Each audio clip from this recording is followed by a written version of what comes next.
yung pagtitiis ng isang tao ay hindi dahil sa kanyang pinapangarap, kundi ito'y dahil sa mga pinagdaanan niya, naging matatag siya at marunong lumaban. So ikaw nga, sana ganun ka rin.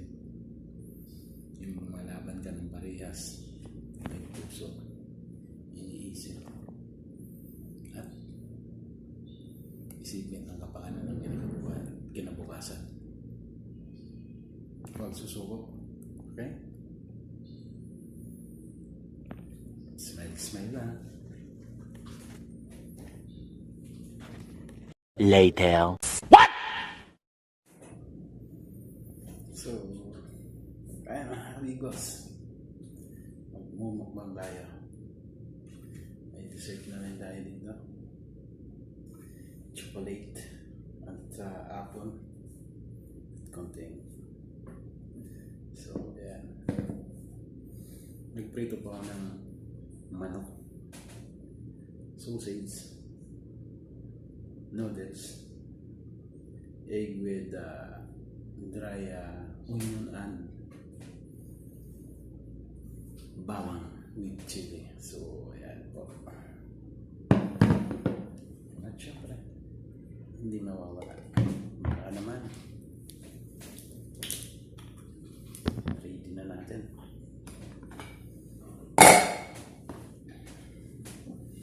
So, yung kanin natin, mainit-init pa. Fresh from Dakalan.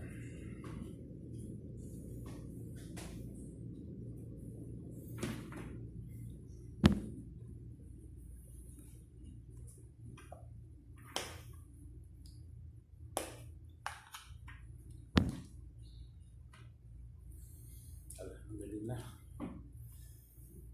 At sa araw nito ay mabibiyayaan na naman tayo na isang sarap na tanghalian. So, yan mga kabigos. Please tune in and let's go. Huwag tayong patumpik-tumpik pa. Kainan na to. Kalahati lang muna yung natin para at least kung hindi na maubos ay titira natin.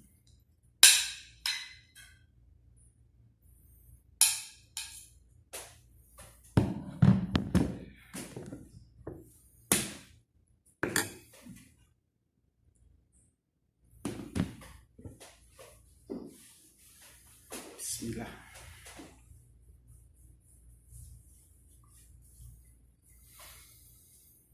Ang lahat ng pasasalamat ay para sa iyo lamang, na aming nag-iisang Diyos, ng maawain at mahabigin ang pinakamahapagin sa lahat. So, salamat sa lahat ng biyaya at sa mga pagkain nakahain sa aming mga hapagkainan.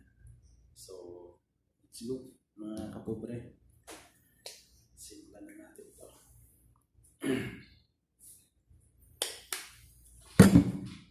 Lalagay tayo ng ketchup para sa masarap na kainan. Kaya naman.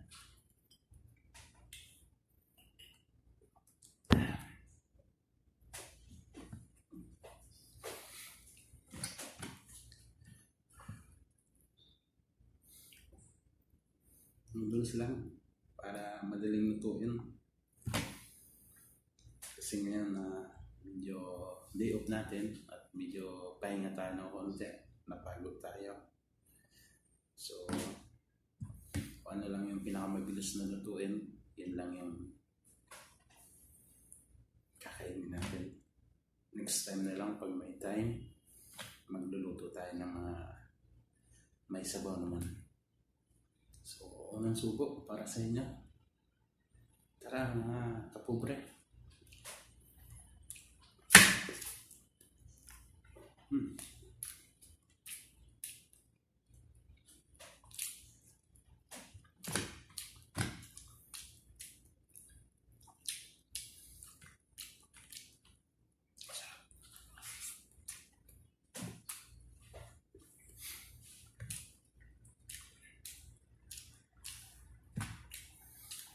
Ito lang naman ay kung ano lang yung pwede natin ihain sa pinakamabilis na paraan. So, actually hindi ito approachable sa mga nutrients sa pero sige lang. Ano naman tayo dito sa Saudi. At medyo malayo sa pamilya, hindi na tayo nakakapag-luto ng maayos. Meron naman nagluluto dito, pero yung mga sama-sama sila na kabayan dito, sama-sama. Pero kasi ako, pagdating ko na tutulog na kagad ako kasi pagka nilabanan ko yung anto ko at nawala, mahirap na ako makatulog ulit. Alam mo naman tayo, medyo nagkakaedad na.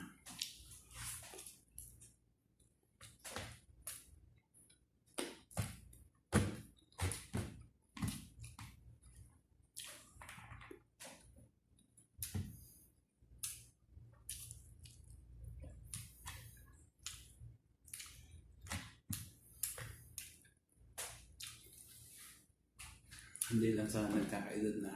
Siyempre galing tayo sa store, medyo maraming stress, pagod, kaya ganun.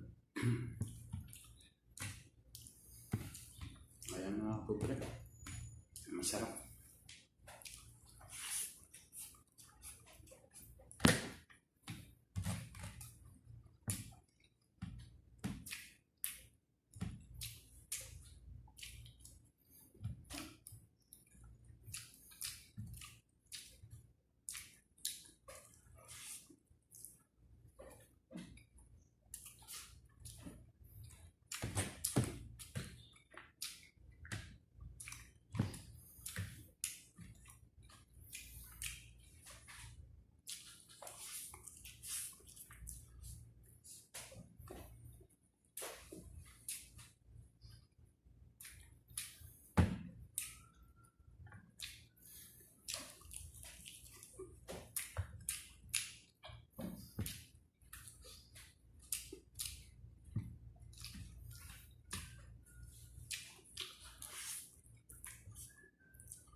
Sarap yung itlog actually.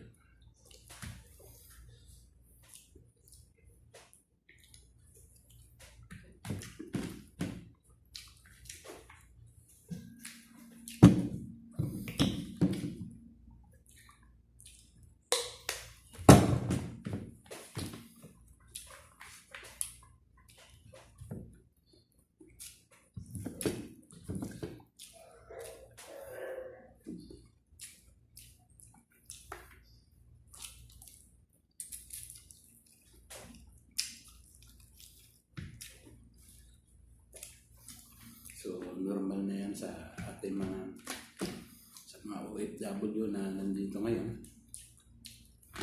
Sa amin, malalayo sa pamilya, normal na kakain kami ng ganito, wala na sa oras. Luluto ng mag-isa. At lumalago ng mag-isa para sa pamilya, siyempre. Inuuna muna yung pamilya, makakain sila, habang kumakain, nakikipagkwentuhan. Pero syempre, yung iba hindi rin nila alam na syempre, ibang pamilya nagtatanong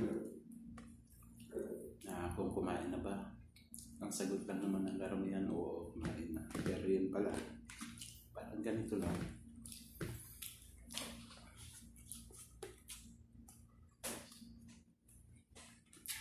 Inaantay mo na mapagpahinga, matapos pagkain yung pamilya ng Pinas.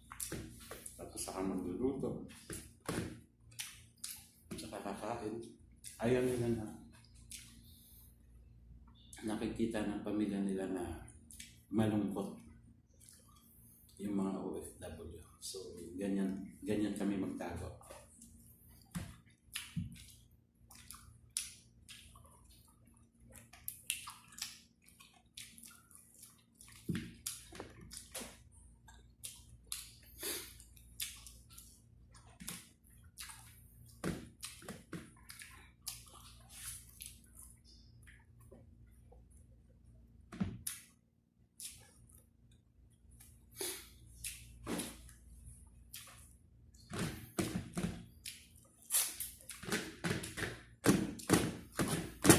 Kaya kung OFW ka, malayo ka sa pamilya mo,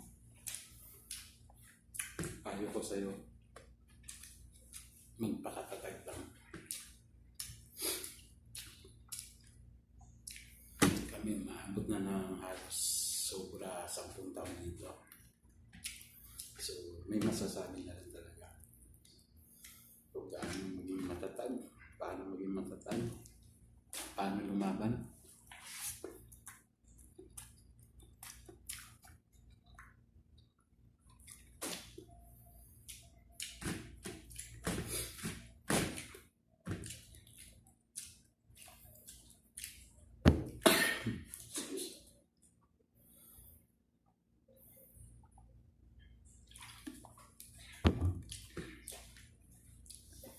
Paano lumaban sa mga hamon ng buhay, sa mga pagsubok, problema.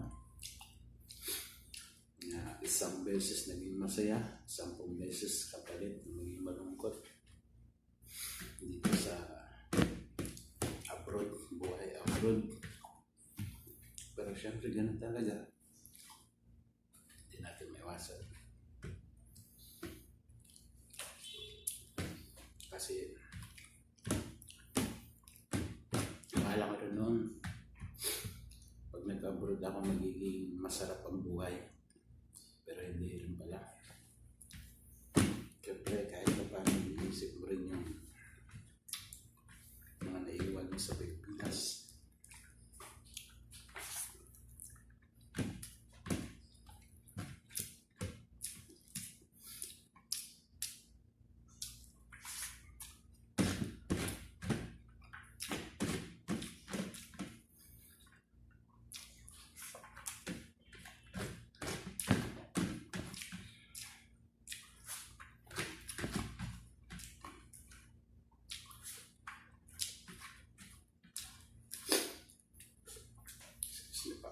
Manghang kaya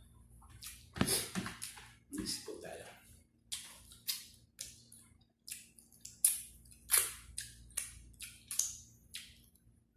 Dito,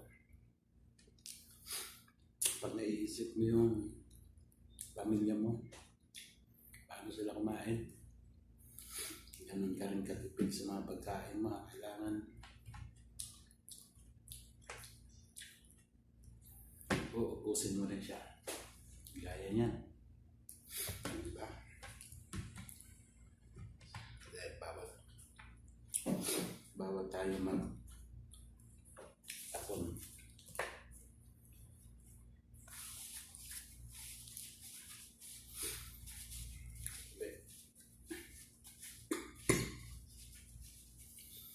Isa sa pinakamahirap na bagay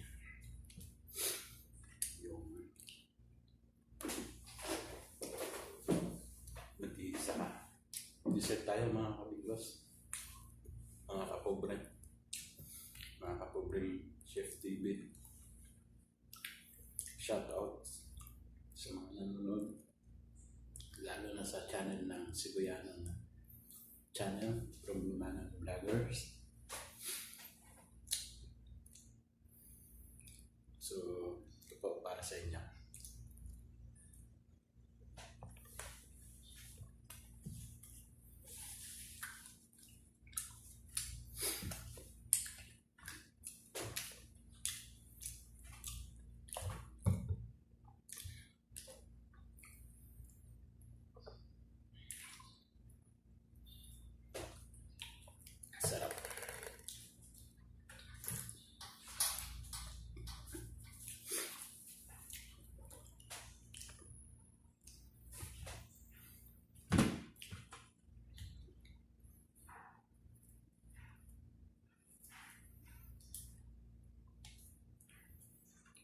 So, hinugasan ko na.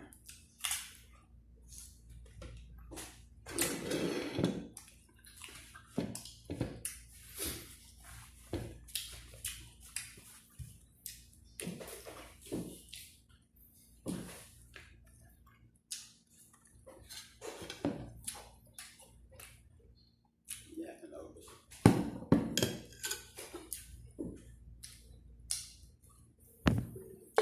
So, ayan mga viewers. Sa mga Kapobrand Chef TV. Bye-bye. God bless. Hanggang dito na lang. Hanggang sa muli. Sana supportahan nyo. I-like nyo naman po itong YouTube channel ko. Kung saan nyo man makita, paki-like na lang po.